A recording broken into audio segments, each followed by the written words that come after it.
G'day, it's Rob here again. Well, I'm pressing on, playing around with this little mini lathe, and I gotta say, it's damn good. I'm having the time of my life with this thing so far. And here's the grip that I showed you in the last video, and I've modified it. One of the comments said, you know, you want to round off those edges, they're going to dig in to your hand, and he's right. And now I've rounded it off. Yeah, both ends, and particularly this end, it really fits good. This is the same setup as I've got on the CQ9325, the 10-inch swing lathe, and that's just got square ends, but it's a lot longer, so your hand just grips it. But with this, the sharp edges could dig in, so that's a really nice grip now. It fits just perfect. So what have I been doing? Well, I've been going over this thing with a fine tooth comb, and some things have been good and some things have been bad. So what have I done? Well, I'll show you a couple of things that I tricked up. I think, yeah, it's a good move. Let's look at them. Now, one of the first things I did was similar use like a slotted grub screw in all these fittings, and it's okay with the plastic hand wheels because you can't put a lot of load on plastic. You know, you could snap them, and an upgrade then the track would be probably make up some metal hand wheels. But anyway, I had this slotted screw in here on the half nuts, and the half nut lever was wobbling around, so I've taken that out and I put a grub screw in, Allen headed grub screw, and that's firmed it up beautifully. Everything's perfect there, so that was good. That needed doing. And then on the cam lock lever for the tailstock, I don't know if you can see it, it's hard to see here. They had the same setup, just one of those little slotted head grub screws going in, and it's the same thread as the half nuts, but it must be slightly different. I couldn't get a grub screw that I had to go in there, so I put in an Allen headed bolt and it went in fine. But that's firmed up now because that was wobbling around too. So those little slotted head screws that aren't the greatest things on the planet, but as I said, they're okay for plastic. But where you've got a big, load bearing surface, you want Allen headed grub screw or bolt of some sort. Anyway, yeah, I did that as well. You can see they've got these slotted grub screws on the hand wheels, and they're fine on the hand wheels because, yeah, you don't want to over tighten the screws in this plastic or you could crack it, and that's not an issue. But yeah, these other two I showed you, they wanted a bit of attention. Now things went a bit pear-shaped. I stuffed up, and I'll show you what happened. So down this end of the lathe on the lead screw, it's a good setup. They've got a little oil pour in here, which is nice. They've got an extension on the lead screw, so you could actually put a lead screw handle on there if you made one up. And this is not just an extension for that. It looks like that, but it's not. I found out to my pain that it's not. It's actually also an adjuster for end float in the lead screw. And there's an Allen headed grub screw in the center of this, and this has got flats, and it's threaded, and you can adjust it up to take out any end play, which is good because most of the other ones I've seen don't have that. You know, it's quite a neat setup. Unfortunately, I screwed up big time. I was messing around with this, sort of thinking, oh yeah, could I put a handle on here, and I'll just check, adjusting it and playing around in Rob's usual fashion.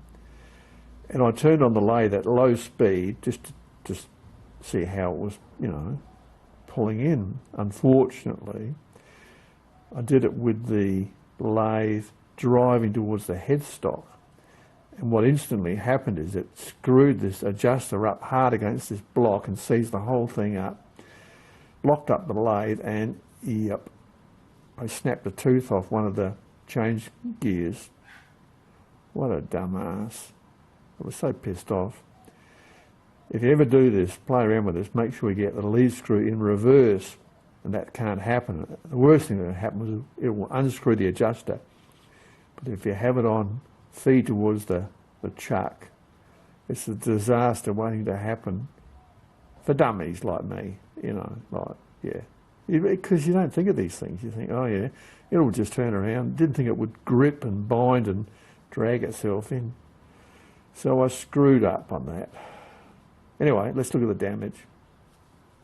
Well, here it is. I've chipped this tooth here. I don't know if you can see that. Just snapped a bit of the nylon off. Incidentally, too, I had a comment saying that these white gears are better quality than the black ones you see in some of them. One of the guys said he had some black gears and he broke a few and he replaced them with the white nylon ones, and he said they're a much better gear, so these must be good quality. They weren't good enough to stand up to me, so yeah, I broke it. Now I thought, okay, I'll make up another gear. I can make up module 1 gears. It's easy, that's no problem. There's a lot of mucking around in time. I've got to set up the other lathe, and I thought, I wonder what these things cost on the internet, you know, because you can buy the main drive gears, you can buy the change gears, you can buy all sorts of stuff. I had a look, and for $64 you can get a full set of change gears in steel and the reverse tumblers in steel and 2 motor drive belts. I thought, well, Jesus, you know, I'd be bloody stupid not to just go and buy a set. So that's what I've done. I've ordered a set of gears from this guy on eBay, and yeah, it should be good. I haven't worried about the drive gears and the headstock, because what I've read about that is if you go from nylon to steel, they can be quite noisy, which is very understandable. And plus nylon can actually go for years without any lubrication at all, whereas steel doesn't like that, and there's no way to lubricate the steel drive gears and the headstock, you know. It's yeah, it's a bit of an issue. So I'll leave the headstock drive gears as they are, original, and the bearings as they are, original, because let's face it, if you can get 0.01 run out with the existing setup, why would you frig around changing the bearings, you know, like that would be totally stupid in my opinion. So yeah, that's what's coming. Bad karma, but these things happen. So here's the business end of it, and I broke this gear here. They have 2 little nylon gears as reverse tumblers, and when I first looked at it I thought, those little gears are going to work their arse off. Like, that is really hard working, you know. Normally reverse tumblers are quite big. They're as big as this on my CQ9325. They've got these tiny little gears here. I mean, they've got metal ones here, because these are hard working as hell. You know, smaller diameter means they work a hell of a lot harder. But these aren't steel, and I think they should be, really. I mean, they're probably all nylon. I expect they are, but you know, if I was building a lathe like this, they'd be metal, because they are working their arse off, quite frankly.